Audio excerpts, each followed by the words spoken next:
back to Seth Lord. Today we'll be reviewing the Black Series Galen Erso figure, which is number 7 in the Rogue One line. Here we've got the front of the box, where you can see the figure inside.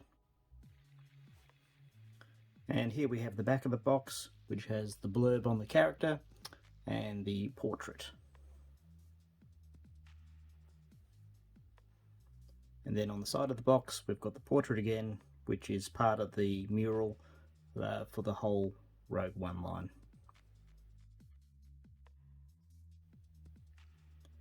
Let's open up the box and have a look at the figure inside. And here we have the figure outside of the box. It's a pretty basic figure, doesn't have many accessories, just has the data card with the Death Star plans on it. There's no weapons, but as the character was a scientist, you wouldn't expect him to have weapons. It has a great facial sculpt of Mads Mikkelsen. I think it really looks like him. It's hard. I've seen photos of this figure before and didn't really think it looked like him, but when you actually see the figure in person, it actually is a really great sculpt and does look like the character. And his brother Lars was the voice of Grand Admiral Thrawn in Rebels, and is rumoured to be the actor to play the live action version of the character as well, which would be great to see.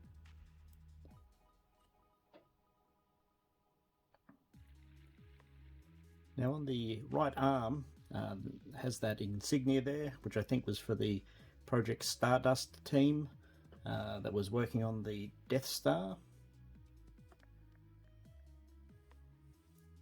And here he is with the rest of the Project Stardust team, Grand Moff Tarkin and Director Krennic.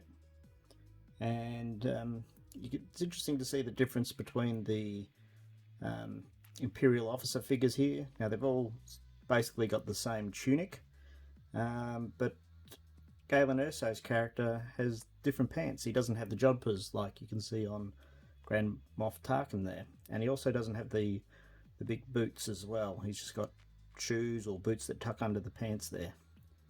And he's also a different shade of green from the rest of the normal Imperial officers. Seems to be a brighter green.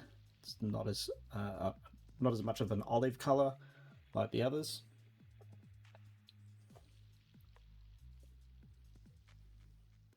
And here we have him with his daughter.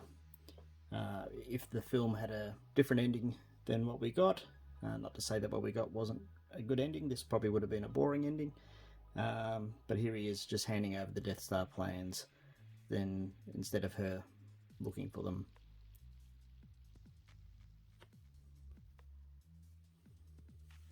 And here we've got the Mikkelsen brothers together. Now obviously the Thrawn figure doesn't have the facial sculpt for Lars Mikkelsen yet.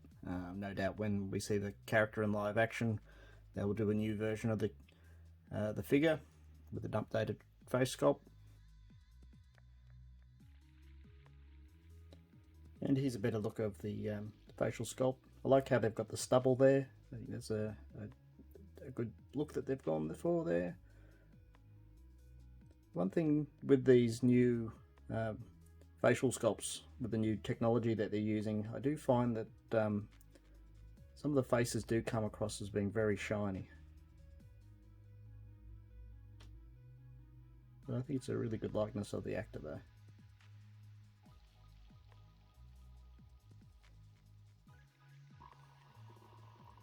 Overall, I think this is a great figure and should make an interesting inclusion to my Imperial shelf. I'll put him next to Krennic. Now it's a figure that I haven't seen much online. It was hard to find here in Australia. I think I had to order it from the UK. Have many of you ordered this figure? What do you think of this figure? What did you think of the character? I thought it was a interesting character. You know, for a fairly well-known actor, it was a small role for a Star Wars film, but I thought he did a great job. And yeah, I'm happy to have this figure. Love to know your thoughts. Thanks for watching, and may the Force be with you. Until next time, see you later.